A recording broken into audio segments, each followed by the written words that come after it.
मैं इंद्रदेव मिश्रा आप सभी का उमा कोचिंग इंस्टीट्यूट में हार्दिक स्वागत करता हूं।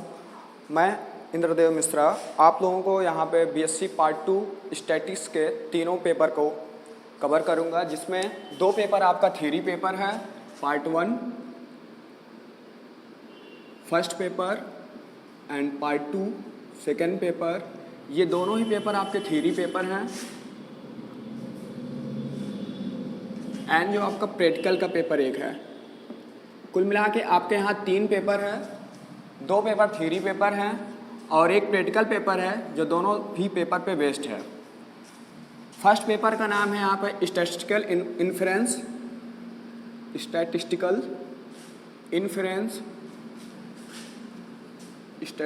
इन्फरेंस एंड सेकेंड पेपर का नाम है एनालिसिस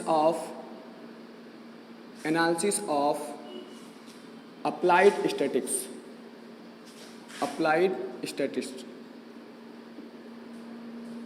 ठीक, ये बीएससी पार्ट 2 का पेपर के नाम है, बीएससी पार्ट 2। ठीक, आप लोगों ने बीएससी पार्ट 1 का एग्जाम तो दिया नहीं होगा क्योंकि कोविड के कारण आपका पेपर हुआ नहीं है, पोस्टपोन हुआ है। तो इसके कारण आपको बीएससी पार्ट 1 के जो पेपर थे, बीएससी पार्ट 1 के जो पेपर थे वहाँ पे भी 2 पेपर था, सेम पैटर्न था, 2 paper theory and 1 paper practical. Paper first था वहाँ पे probability theory and paper second था आपका descriptive statics.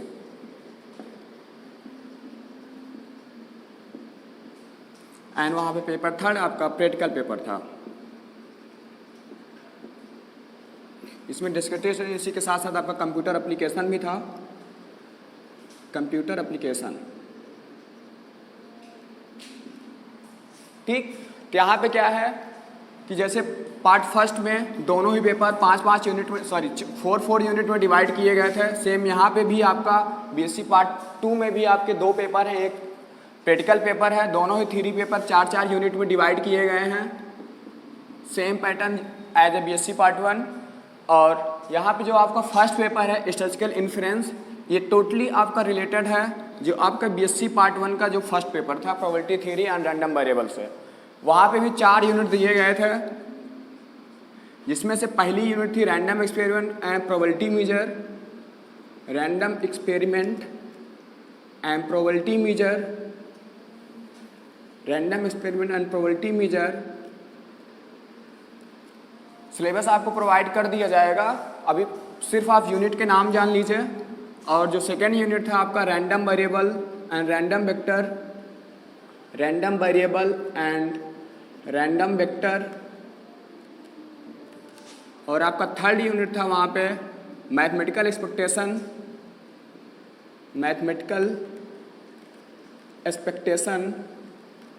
And function of random variable, mathematical expectation and function of random variable. और जो फोर्थ यूनिट था वो स्टैटिस्टिकल डिस्ट्रीब्यूशन।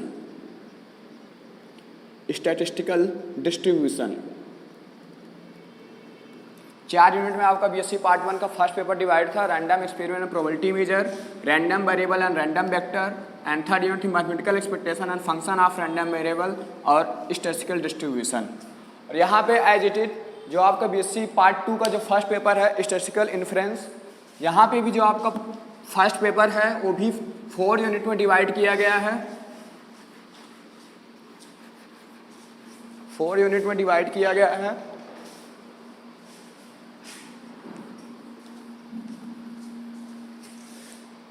जिसमें से जो आपका पहला यूनिट है, फर्स्ट यूनिट है यहाँ पे function of random variable, functions of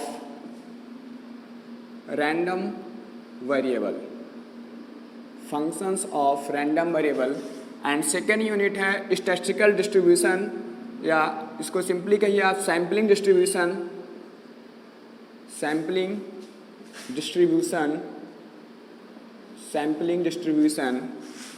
third unit है एस्टिमेशन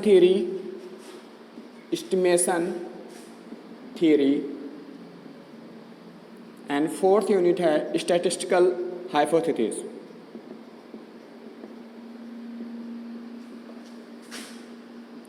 स्टैटिस्टिकल हाइपोथेसिस 4 यूनिट है यहाँ पे।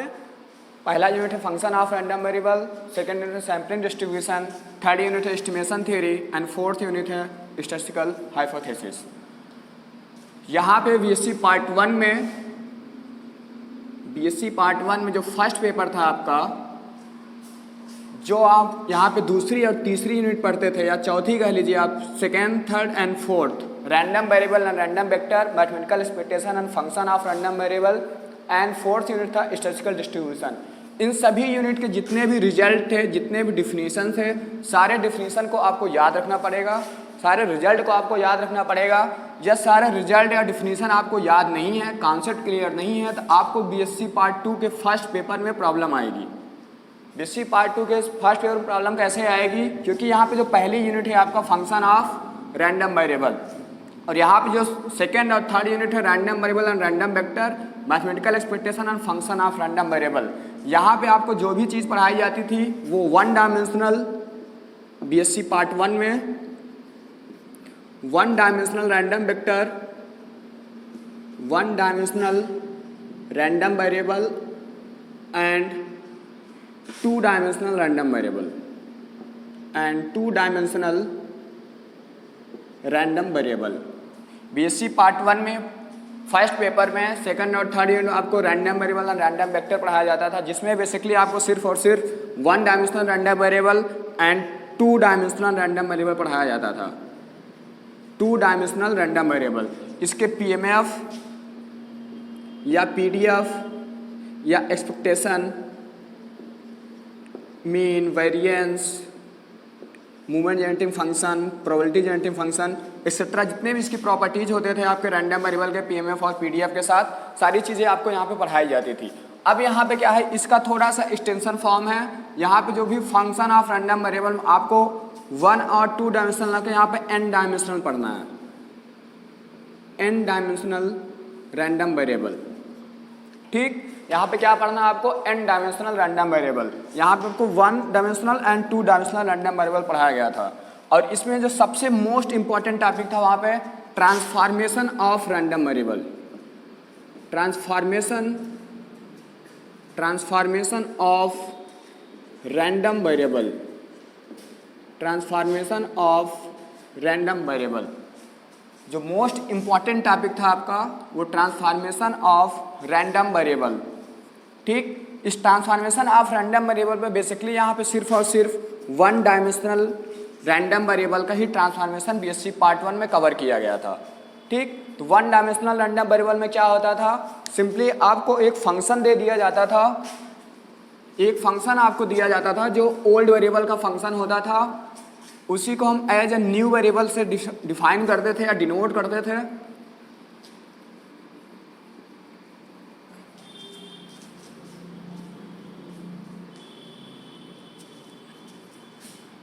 Transformation of random variable, basically यहाँ पे 1 डायमेंशनल रैंडम वेरिएबल का ट्रांसफॉर्मेशन आपको पढ़ाया गया था, 1 डायमेंशनल का। यहाँ पे क्या होता था कि एक फंक्शन, सबसे पहले आपको एक रैंडम वेरिएबल x डिफाइन किया गया, इस रैंडम वेरिएबल का आपको पीडीएफ दे दिया जाता था। पीडीएफ मतलब प्रोबेबिलिटी डेंसिटी फंक्शन। बेसिकली हम एक कंटिन्यूअस की बात कर रहे हैं यहाँ पे, continuous random variable, continuous random variable.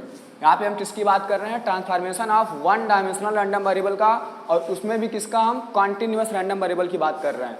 यहाँ पे क्या होता था, x एक रैंडम वेरिएबल होता था, वो क्या होता था? कंटिन्यूअस होता था। इसका मतलब इसके जो भी हम प्रोबेबिलिटी डेंसिटी फंक्शन को क्या लिखेंगे? पीडीएफ। जब यही डिस्क्रीट होता है तो इसको हम क्या लिखते हैं? पीएमएफ लिखते हैं, प्रोबेबिलिटी मास फंक्शन। ठीक, तो यहाँ पे क्या होगा, जो ओल्ड रैंडम वेरिएबल है x, इसका आपको पीडीएफ गिवन रहेगा, ये पीडीएफ आपको गिवन है। इसी के बेसिस पे ये जो रैंडम वेरिएबल x है, एक हम न्यू फंक्शन डिफाइन करते हैं y equal to g of x। ये क्या है? फंक्शन ऑफ x है। अब इस y equal to g of जो x है, ये आपका एज ए न्यू वेरिएबल हो गया। y equal to ji of x. अब हमें यहाँ पे y का PDF क्या है फाइंड आउट करना है। y का PDF क्या है आपको फाइंड आउट करना है, या इसी y को आपको सिंपली PDF ना पूछ के इसी के बेसिस आपको डिफाइन कर दे कि आप इसका मीन निकालिए, mean of y find out कीजिए, MGF फाइंड आउट कीजिए, वेरिएंस निकालिए, या वेरिएंस जो आपके मूवमेंट्स होते थे वो आप फाइंड आउट कीजिए। तो इन सब टर्म को फाइंड आउट करने के लिए सबसे पहले आपको किसकी ज़रूरत पड़ेगी, y के PDF की ज़रूरत पड़ेगी। तो y के PDF आप कैसे फाइंड आउट करेंगे, जब आपको ओल्ड रैंडम वेरिएबल x का PDF गिवन हो और एक फंक्शन डिफाइन किया गया हो। तो यहाँ से क्या है, आपको सिर्फ और सिर्फ वन डायमेंशनल पढ़ाया गया था। अब जब आप अपने BSc पार्ट 2 के पार्ट फर्स्ट पेपर में आएंगे, स्टैटिस्टिकल इन्फरेंस में जो पहली यूनिट है यहाँ पे function of random variable, function of random variable, function of random variable. Basically यहाँ पे क्या होगा, जो भी हम ट्रांसफॉर्मेशन करेंगे वो 2 से ज़्यादा वेरिएबल के लिए करेंगे, 2 होगा, 3 होगा, 4 होगा, अप टू समथिंग। ठीक, तो यहाँ पे क्या है, वन डायमेंशनल था, यहाँ पे इसी का जस्ट एक्सटेंशन फॉर्म है। जब आपको वन डायमेंशनल रैंडम वेरिएबल का ट्रांसफॉर्मेशन कैसे किया जाता है, आप इसका डिस्ट्रीब्यूशन कैसे फाइंड आउट करेंगे, PDF कैसे निकालेंगे, या इसका कॉन्सेप्ट क्लियर नहीं होगा तो आप यहाँ पे चल नहीं पाएंगे, आपको यहाँ पे समझ में कुछ भी नहीं आएगा। पढ़ा तो दिया जाएगा लेकिन आपको समझ में कुछ नहीं आएगा। तो इसके पहले हम इस यूनिट को स्टार्ट करने से पहले सबसे पहले हम क्या पढ़ेंगे, transformation of one dimensional random variable, जो कि आपके BSc पार्ट 1 का कोर्स है, सिलेबस था। तो सबसे पहले इसको हम रिव्यू करेंगे, इसके रिव्यू करने इस पर कुछ क्वेश्चंस लगाएंगे, एंड फिर हम स्टैटिस्टिकल डिस्ट्रीब्यूशन का आपका रिवीजन करेंगे कि वहाँ पे जो वेरियस डिस्ट्रीब्यूशन दिए गए थे, some special discrete and some special continuous random variable के, मतलब discrete distribution and continuous distribution. Discrete distribution या कंटिन्यूअस डिस्ट्रीब्यूशन कहने का मतलब ये है, जब आपका x जो वेरिएबल हो डिस्क्रीट होगा तो उसके डिस्ट्रीब्यूशन को हम यहाँ पे डिस्क्रीट डिस्ट्रीब्यूशन, या x वेरिएबल आपका जो कंटिन्यूअस होगा उसके डिस्ट्रीब्यूशन के यहाँ पे हम कंटिन्यूअस डिस्ट्रीब्यूशन बोलेंगे। वो बेसिकली सिर्फ और सिर्फ किस पे डिपेंड कर रहा है, जब आपका वेरिएबल डिस्क्रीट है, वेरिएबल कंटिन्यूअस है। तो यहाँ पे सबसे पहले हम किसका रिव्यू करेंगे, transformation of one dimensional random variable का।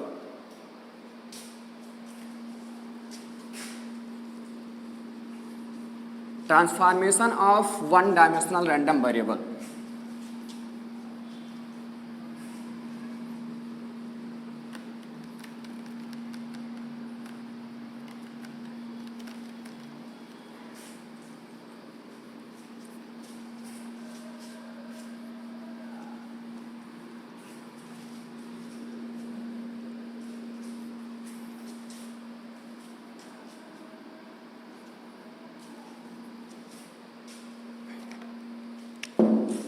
Transformation of one dimensional random variable, transformation of one dimensional random variable, for continuous random variable, for continuous random variable. पहले इसका सीधा सा कॉन्सेप्ट समझिए, इसमें क्या हमको करना रहेगा। यहाँ पे क्या होगा, कोई एक रैंडम वेरिएबल रहेगा x, सपोज x या से x, जिसका आपको PDF गिवन रहेगा, और एक न्यू रैंडम वेरिएबल डिफाइन करेंगे y equal to g of x, y equal to g of x। ये y इक्वल टू जो g ऑफ x है, अब इसी रैंडम वेरिएबल का y का क्या निकालना है, आपको PDF फाइंड आउट करना है। हमारा मेन मोटिव क्या है यहाँ पे ट्रांसफॉर्मेशन ऑफ रैंडम वेरिएबल में, कि आपको एक x वेरिएबल दिया गया है, ओल्ड वेरिएबल दिया गया है, जिसका PDF आपको ये गिवन है, और एक इसी का फंक्शन डिफाइन किया गया y equal to g of x, जिसको हम कह रहे हैं। इसी का आपको क्या निकालना है, प्रोबेबिलिटी डेंसिटी फंक्शन या प्रोबेबिलिटी डिस्ट्रीब्यूशन फंक्शन निकालना, फाइंड आउट करना है।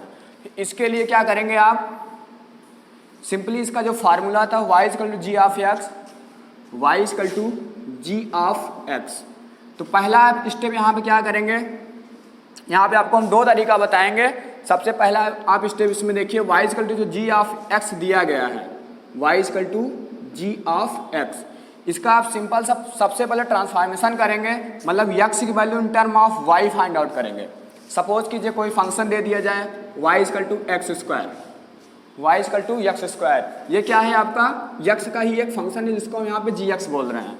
अब यहाँ से क्या करेंगे हम यक्स की value in term of y निकालेंगे, मतलब यहाँ से हम ट्रांसफॉर्मेशन करेंगे तो यहाँ से क्या निकल के आएगा x equal to under root y plus minus. ठीक, तो सेम इसी तरीके से यहाँ पे क्या करेंगे, क्योंकि ये कोई स्पेशल फंक्शन है नहीं, यहाँ पे हम स्पेशल केस लेके चल रहे हैं, तो y equal to ji of x में क्या करेंगे, इसको हम सपोज कीजिए x equal to ji inverse y कर दिया, x equal to ji inverse y। ठीक, तो ये इसको एक इक्वेशन आप बना दीजिए यहाँ पे इक्वेशन फर्स्ट। ठीक, पहला स्टेप क्या होगा, जो भी फंक्शन आपको गिवन है उस फंक्शन से आप क्या करेंगे x की वैल्यू, x क्या है आपका ये ओल्ड वेरिएबल है, x क्या है ओल्ड वेरिएबल है, इस ओल्ड वेरिएबल की वैल्यू आप इन term of new variable find out करेंगे। y क्या है यहाँ पे आपका ये एज अ ट्रीट करेगा न्यू वेरिएबल, न्यू वेरिएबल। तो पहला स्टेप आपका क्या होगा, जो भी फंक्शन दिया गया y equal to ji of X, इस फंक्शन से आप जो ओल्ड वेरिएबल की वैल्यू है in term of new variable find out करेंगे, in term of new variable. पहला स्टेप हो गया। अब सेकेंड क्या करेंगे आप, x equal to ji inverse y मिल गया आपको, इसको आप क्या करेंगे इसका derivative with respect of new variable निकालेंगे, dx upon dy, d upon dy of ji inverse y। ठीक, सेकंड स्टेप क्या है आपका, dx अपॉन dy निकालेंगे, मतलब जो ये फंक्शन मिला आपको ओल्ड वेरिएबल की value in term of new variable, उसका आप डेरिवेटिव निकालेंगे with respect to new variable, dx upon dy equal to d of dy, x की वैल्यू क्या है यहाँ निकल के आई है जी इनवर्स y।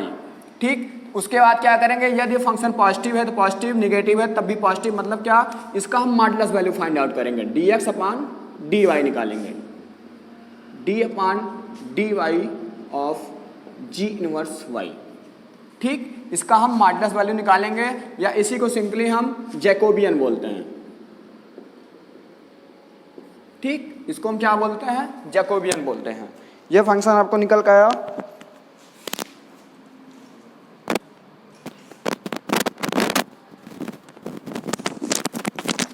इसको हम यहाँ पे क्या बोलेंगे, जैकोबियन बोलेंगे, mod of dx upon dy। उसके बाद क्या करेंगे, जो भी फंक्शन आपको दिया रहेगा, जैसे सपोज कीजिए x का पीडीएफ यहाँ पे आपको गिवन है, इसको पीडीएफ से यहाँ पे हम डिनोट कर रहे हैं fx। सपोज कीजिए fx of x is a PDF of random variable x। ठीक, अब यहाँ पे भी देखिए इसको हम कैसे नोटेशन यहाँ पे लिखें, f capital X small x, ये यहाँ पे क्या शो करेगा, किसी रैंडम वेरिएबल को शो करता है, और ये क्या शो करता है, रैंडम वेरिएबल की वैल्यू को शो करता है, रैंडम वेरिएबल वैल्यू। ठीक, fx x ये कैपिटल X है, रैंडम वेरिएबल को शो करेगा, कोई भी वेरिएबल आप यहाँ पे लीजिए, y लिखिए, z लिखिए, समथिंग आप कुछ भी लिखिए, तो ये यहाँ पे जो भी शो करे क्या शो करे, रैंडम वेरिएबल शो करेगा, और ये स्मॉल x है, ये शो करेगा रैंडम वेरिएबल की वैल्यू क्या है। ठीक, तो सपोज कीजिए यहाँ पे fx is a PDF of random variable x है, ये पीडीएफ आपको क्वेश्चन में गिवन रहेगा और ये फंक्शन आपको गिवन रहेगा। ठीक, इस फंक्शन से आपने क्या किया, पहला स्टेप सबसे पहले टर्म में क्या किया, जो ओल्ड वेरिएबल था उस ओल्ड वेरिएबल इन टर्म आपने न्यू वेरिएबल फाइंड आउट किया, जिसको हम यहाँ पे जी इनवर्स y बोल रहे हैं। सेकंड टर्म आप क्या करेंगे, x जो वेरिएबल था ओल्ड वेरिएबल आया in term of new variable, इसका आप डेरिवेटिव निकालेंगे with respect to new variable जो यहाँ पे निकल के आया ये, और इसका मॉडुलस वैल्यू लेंगे तो इसको हम जैकोबियन बोलेंगे। अब पीडीएफ ऑफ y कैसे आप लिखेंगे, सपोज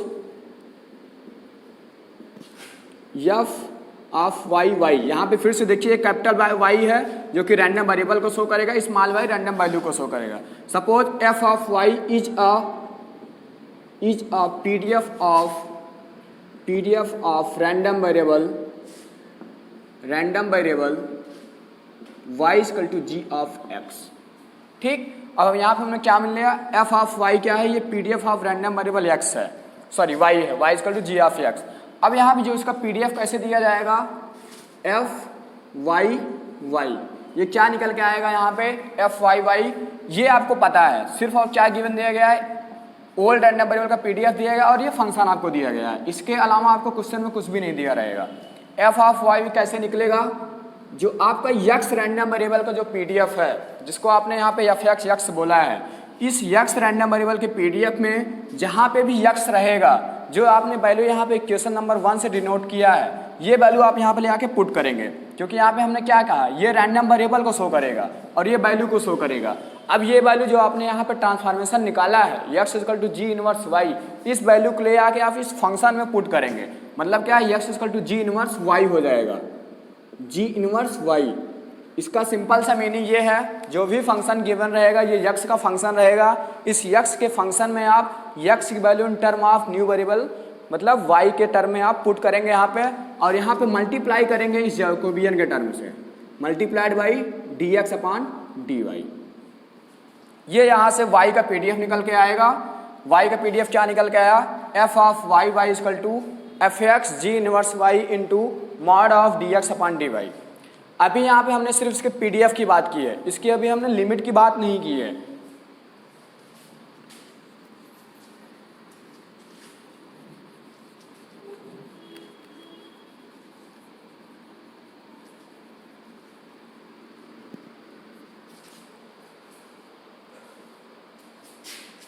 ठीक, यहाँ पे क्या निकल के आया, PDF ऑफ y निकल के आया। अब PDF के साथ साथ यहाँ पे हमको y की रेंज भी बतानी पड़ेगी, मतलब y की लिमिट भी बतानी पड़ेगी। यहाँ पे क्या होगा, x जो ओल्ड वेरिएबल है, सपोज कीजिए इसकी लिमिट आपको दिया गया है x is lies between a to b, x is lies between a to b, ये आपको गिवन रहेगा। ठीक, x की रेंज आपको दिया रहेगा कि x जो वैल्यू है वो a से b के बीच में लाई कर रही है। अब इसके बेसिस पर आपको एक जो फंक्शन दिया गया था y equal to ji of x, यहाँ पे क्या करेंगे, x की ये लोअर लिमिट है, x की अपर लिमिट है। एक बार इस फंक्शन में लोअर लिमिट पुट कीजिए, एक बार इस फंक्शन में अपर लिमिट पुट कीजिए। लोअर लिमिट पुट करेंगे तो क्या आएगा, y ऑफ a, इसको हम डिनोट कर रहे हैं g ऑफ a आएगा। एंड जब अपर लिमिट पुट करेंगे यहाँ पे क्या आएगा, y of b equal to g of b आएगा। ठीक, तो अब इसमें क्या करेंगे आप, आपको दो वैल्यू मिलेगा, y of a equal to g of a, y of b equal to g of b। अब यहाँ पे जो y की जो रेंज होगी, y की जो लिमिट होगी, वो क्या होगा, इन दोनों फंक्शन में जो मिनिमम वैल्यू होगी वो इसकी लोअर लिमिट होगी, और इन दोनों फंक्शन में, इन दोनों वैल्यूज में जो मैक्सिमम लिमिट होगी वो y की अपर लिमिट होगी। मतलब क्या, minimum of g of a comma g of b क्या आएगा, minimum of g of a comma g of b, ये लोअर लिमिट आएगा, और जो अपर लिमिट आएगा क्या आएगा, maximum of g of a comma g of b। ठीक, ये इसकी अपर लिमिट आएगी। Minimum of g of a comma g of b lower limit हो जाएगी y की, और मैक्सिमम क्या हो जाएगा, सॉरी अपर लिमिट क्या हो जाएगा, maximum of g of a comma g of b। ये आप इस PDF के साथ जब y की आप रेंज लिखेंगे, इस फंक्शन के साथ जब y का आप रेंज लिखेंगे, ये y का कंप्लीट PDF आपको निकल के आएगा। तो यहाँ पे क्या दिया गया था, हमारा मोटिव क्या था, एक वेरिएबल आपको दिया गया था जिसका PDF आपको गिवन रहेगा, और उसके बाद एक फंक्शन इसी का डिफाइन करेगा y equal to ji of x। इसी y का जो फंक्शन है इसका आपको PDF क्या होगा, फाइंड आउट करना रहेगा। यहाँ पे PDF एक गिवन रहेगा और यहाँ पे PDF फाइंड आउट करना रहेगा। इस PDF को फाइंड आउट करने के लिए हमने सबसे पहले क्या बताया कि आप सिंपली सा क्या करेंगे, x जो वेरिएबल यहाँ पे जो भी फंक्शन दिया गया है इसकी वैल्यू इन टर्म ऑफ आप न्यू वेरिएबल निकालेंगे, जिसको हमने जी इनवर्स y बोला। उसके बाद इसी का आप डेरिवेटिव निकालेंगे with respect of new variable. With respect of new variable आप डेरिवेटिव फाइंड आउट करेंगे dx अपॉन dy, और डेरिवेटिव फाइंड आउट करने के बाद इसका आप मॉडुलस फंक्शन निकालेंगे, mod of dx upon dy। उसके बाद सिंपली क्या करेंगे, जो फंक्शन यहाँ पे गिवन रहेगा उस फंक्शन में x की वैल्यू आप पुट करेंगे जी इनवर्स y, और मल्टीप्लाई करेंगे जैकोबियन से। इसको हमने यहाँ पे क्या बोला है, जैकोबियन। एंड देन रेंज के लिए हमने क्या कहा, x की रेंज आपको a टू b दिया गया है। इसके लिए आप क्या करें, जो भी फंक्शन दिया गया है एक बार लोअर लिमिट के लिए वैल्यू निकालेंगे, एक बार अपर लिमिट के लिए वैल्यू निकालेंगे। उसके बाद जो मिनिमम वैल्यू होगी इन दोनों में वो y की लोअर लिमिट हो जाएगी, और इन दोनों वैल्यू में जो मैक्सिमम वैल्यू होगी वो y की अपर लिमिट हो जाएगी।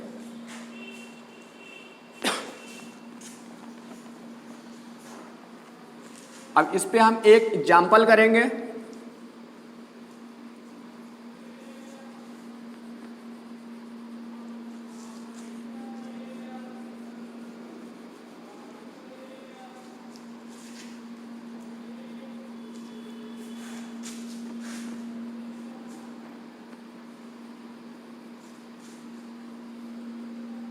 या सिंपली यहाँ पे हमने कहा आपको, हम यहाँ पे दो तरीके बता रहे हैं। दो तरीका मीन्स ये था, यहाँ पे लिमिट निकालने के दो तरीके हैं। लिमिट निकालने के दो तरीके कैसे हैं यहाँ पे देखिए थोड़ा सा।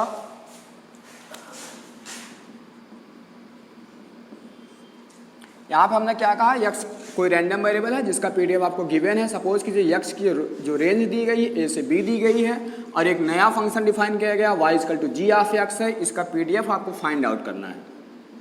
तरीका वही है, प्रोसेस वही है। एफ ऑफ वाई वाई क्या निकल के आएगा यहाँ पे, एफ एक्स। सपोज ये एफ एक्स है, इसका पीडीएफ एफ एक्स ये गिवन है। ये एफ एक्स क्या आएगा यहाँ पे, g inverse y into mod of d x upon d y. Limit का एक तरीका हमने बताया, लोअर लिमिट के साथ लोअर लिमिट निकालिए, अपर लिमिट के साथ लोअर लिमिट के साथ Y equal to ji of A निकलेगा, अपर लिमिट के साथ Y equal to ji of B निकलेगा। जो रेंज आएगा, जो दोनों में मिनिमम होगा वो लोअर लिमिट होगी, जो मैक्सिमम होगा वो अपर लिमिट होगी। लेकिन यहाँ पे क्या है कि जो भी फंक्शन दिया गया है y equal to ji of x, limit के लिए आप क्या करेंगे, सबसे पहले हम दूसरा तरीका यहाँ पे बता रहे हैं। सबसे पहले क्या करेंगे, आप इस फंक्शन को चेक कीजिए। जो गिवन फंक्शन है ये इंक्रीजिंग फंक्शन है या डिक्रीजिंग फंक्शन है, इंक्रीजिंग फंक्शन है या फिर डिक्रीजिंग फंक्शन है। क्या करेंगे, आप चेक करेंगे जो फंक्शन दिया गया है आपका y equal to ji of x, ये इंक्रीज कर रहा है या डिक्रीज कर रहा है with respect of x values के। इसके लिए क्या करेंगे आप, y equal to ji of x है, यहाँ पे आप डेरिवेटिव निकालिए एक्स के रिस्पेक्ट में D Y by D x.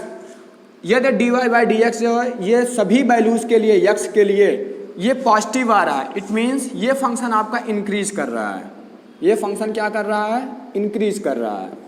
और यदि ये सभी फॉर एवरी एक्स के लिए d Y by D x ये लेस देन जीरो आता है, ये फंक्शन आपका डिक्रीज करेगा। जो गिवन फंक्शन है वो डिक्रीजिंग फंक्शन होगा। ठीक है, सबसे पहले क्या चेक कराना होगा आपको, ये इंक्रीजिंग फंक्शन है या डिक्रीजिंग फंक्शन है। इसके लिए क्या करेंगे, जो भी फंक्शन है गिवन है, इस फंक्शन को आप यक्स के रिस्पेक्ट में डेरिवेटिव निकालिए। यदि डेरिवेटिव सभी वैल्यू यक्स के लिए पॉजिटिव आ रहा है तो ये इंक्रीजिंग फंक्शन होगा, और यही ये डेरिवेटिव सभी वैल्यू ऑफ यक्स के लिए निगेटिव आ रहा है तो ये डिक्रीजिंग फंक्शन होगा।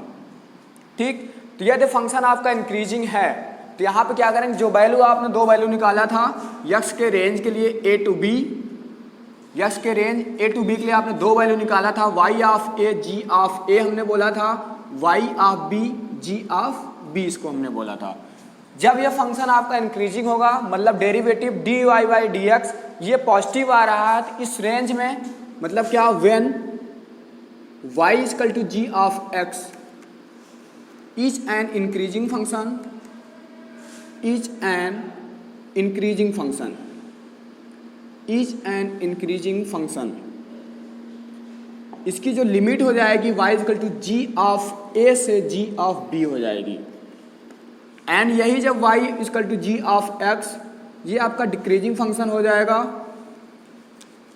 y equal to ji of x is a decreasing function, is a decreasing function.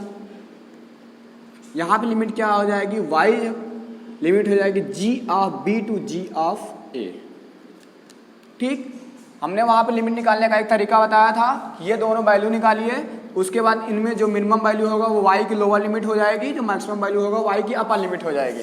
लेकिन यहाँ पे आप सिंपल सा एक वर्क कर सकते हैं, y equal to ji of x आप सिंपली चेक कीजिए इंक्रीजिंग है डिक्रीजिंग है। इंक्रीजिंग होगा अगर पॉजिटिव आएगा डेरिवेटिव, डिक्रीजिंग हो निगेटिव आएगा। इसके केस में क्या करेंगे, अगर y इंक्रीजिंग फंक्शन है तो g ऑफ a से g ऑफ b हो जाएगी इसकी वैल्यू लिमिट, और जब y यही डिक्रीजिंग फंक्शन होगा तो लिमिट इसका चेंज होगा, रिवर्स होगा, g of b to g of a हो जाएगा।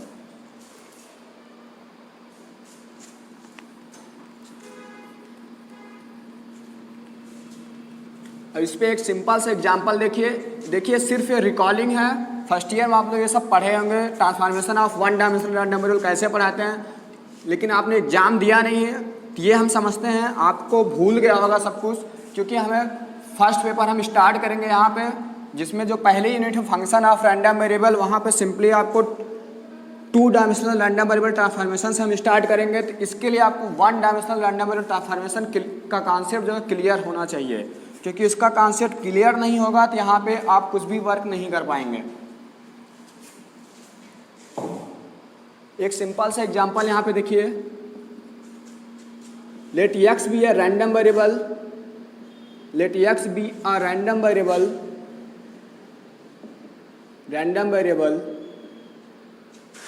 having PDF is given as f of x equal to c x square, x की जो लिमिट है -2 से 2 के बीच में है, जीरो अदरवाइज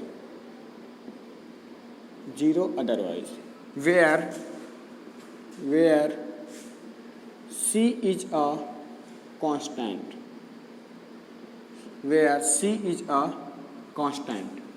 ठीक। Then find the PDF of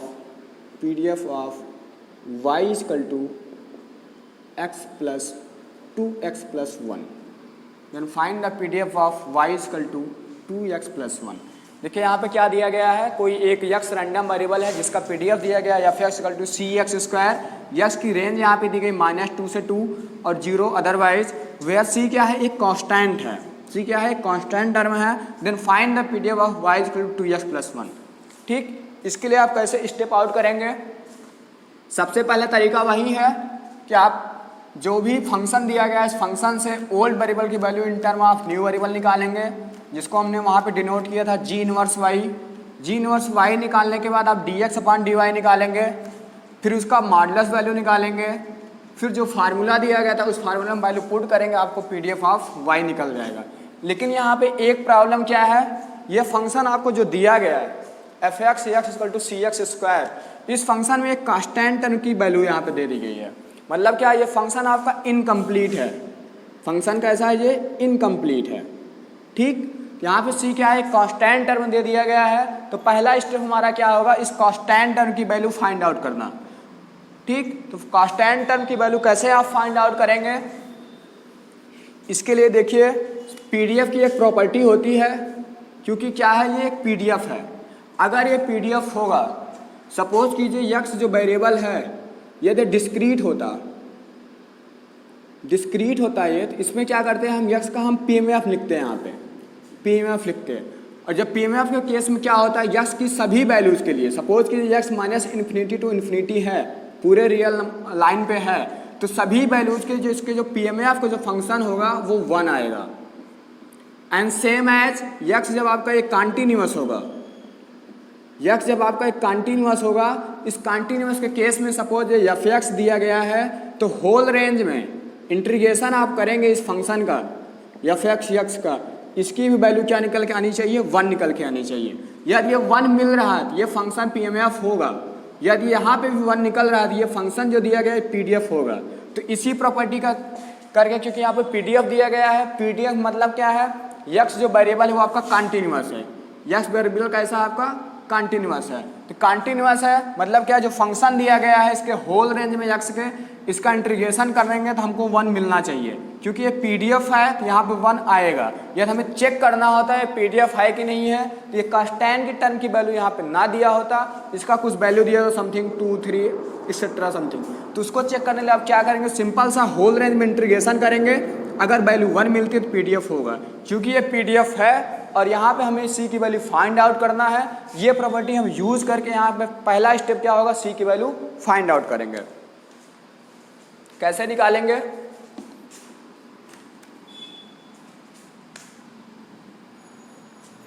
इसके लिए आप होल रेंज में इंटीग्रेशन कीजिए, -2 से 2 f(x) dx क्या आना चाहिए, 1 आना चाहिए। तो f(x) की वैल्यू यहाँ पे पुट कीजिए आप, -2 से 2, f(x) क्या है, C x square dx equal to क्या आएगा, 1 आएगा। c -2 से 2 का स्टैंडर्ड में है, x square dx equal to 1, x square का इंटीग्रेशन क्या होगा, s³/3 -2 से 2 इक्वल टू 1। वैल्यू यहाँ पे पुट कीजिए, क्या आएगा यहाँ पे, x³ कितना आया ये, 8/3 -2 का cube equal to 1, by 3 equal to 1। अब यहाँ से क्या निकल के आएगा, ये -2 का क्यूब माइनस माइनस पॉजिटिव हो जाएगा, c 8/3 प्लस 8/3 इजकल टू 1। ये यहाँ पे क्या निकल के आया, 8/3 प्लस 8/3, c इजकल टू कितना हो गया 16/3 इजकल टू 1। c की वैल्यू कितनी आ गई 3/16। c की वैल्यू कितनी आई 3/16 आई। ठीक, अब क्या करेंगे हम, जो कांस्टेंट टर्म की वैल्यू यहाँ पे निकल के आई है, इस टर्म की वैल्यू ले जाके यहाँ पे पुट कीजिए तो आपको कंप्लीट ये पीडीएफ फाइंड आउट होगा।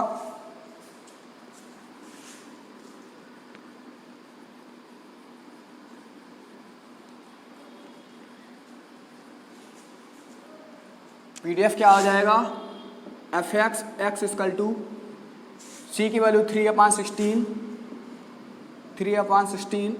x स्क्वायर -2 से 2 0 अदरवाइज।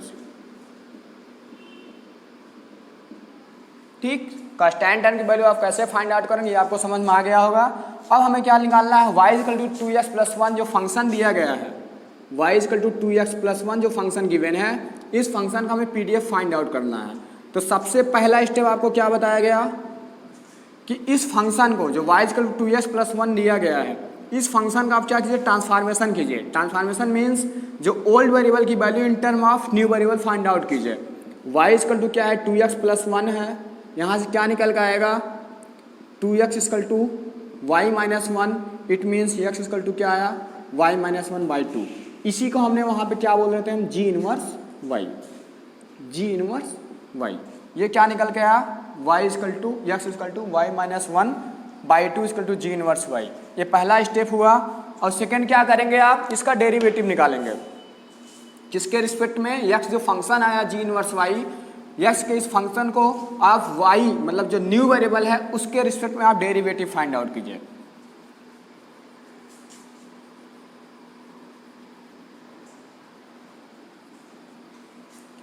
यहाँ से क्या होगा, x equal to y minus 1/2 आया। डेरिवेटिव निकालिए इसका, dx अपान dy। क्या निकलेगा dx अपान dy 1/2 आ जाएगा simply. Mod of dx upon dy क्या आ गया यहाँ से 1/2। ठीक, mod of dx upon dy 1/2 आ गया। इसी को हम वहाँ पे क्या बोलते हैं, जैकोबियन बोलते हैं। अब जो फंक्शन का जो डिफिनीशन लिया गया था पीडीएफ का, f ऑफ y क्या था ये, f ऑफ x की जो वैल्यू होगी g इनवर्स y और into mod of dx upon dy। ठीक, अब यहाँ पे क्या करेंगे, f ऑफ x जो फंक्शन दिया गया था, ये फंक्शन यहाँ पे x की वैल्यू आप इस फंक्शन में क्या पुट करेंगे, g इनवर्स y क्या है y माइनस 1/2। अब फंक्शन क्या दिया गया है 3/16 x स्क्वायर, यहाँ पे पुट कीजिए तो इस पूरे टर्म की वैल्यू क्या निकल के आएगी 3/16 x की वैल्यू क्या पुट करेंगे आप y माइनस 1/2 का होल स्क्वायर, y माइनस 1/2 का होल स्क्वायर और into mod of dx upon dy क्या है वैल्यू यहाँ पे 1/2। ये क्या हो गया आपका 3/32 y माइनस 1/2 का होल स्क्वायर। ये अभी इसका सिर्फ पीडीएफ निकल के आया है, रेंज निकालना भी बाकी है।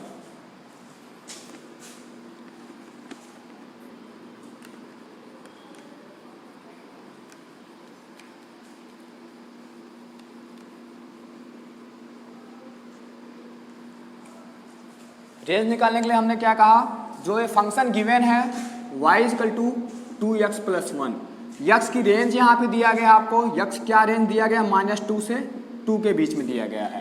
तो ये एज ए काम कर रहा है, ये बी काम कर रहा है। तो आप क्या करें, सिंपल से सबसे पहले जो लोअर लिमिट है उसकी वैल्यू यहाँ पे पुट कीजिए।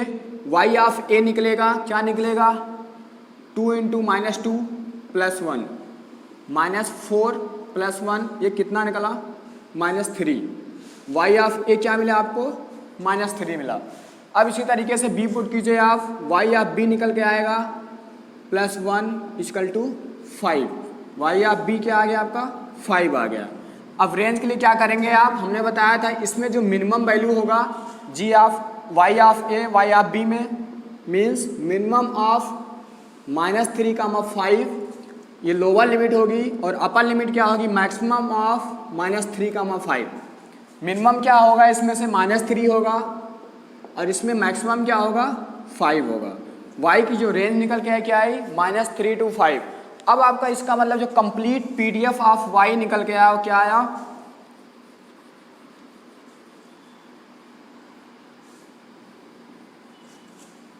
thus the PDF of y is equal to 2x plus 1 is given as क्या निकल के आया, f of y equal to क्या आया 3/32 y माइनस 1/2 का होल स्क्वायर। इसकी रेंज क्या आई -3 to 5, -3 to 5 एंड 0 अदरवाइज। ठीक, ये इसका कंप्लीट PDF हुआ। इस रेंज में इसकी वैल्यू ये निकल के आएगी और 0 अदरवाइज लिखने का क्या मतलब है, y की जो रेंज हमने यहाँ पे लिखी है -3 to 5, इस रेंज के अलावा y की कुछ भी वैल्यू आएगी उसका PDF क्या होगा 0 होगा। इट मीन्स अगर y इक्वल टू 6 दे दिया गया PDF क्या आएगा 0 आएगा। y इक्वल टू क्या दिया, इसके बाहर आप कोई वैल्यू लीजिए -4 लीजिए, इसकी वैल्यू क्या आएगी 0 आएगी। तो 0 अदरवाइज की मीनिंग यही है कि y की जो वैल्यू इस रेंज में दिया गया है -3 to 5, इस रेंज के अलावा y की कोई भी वैल्यू आप पुट करेंगे, कोई भी वैल्यू चूज करेगा, ये इसकी जो PDF आएगा वो 0 आएगा। ये कंप्लीट PDF हो गया।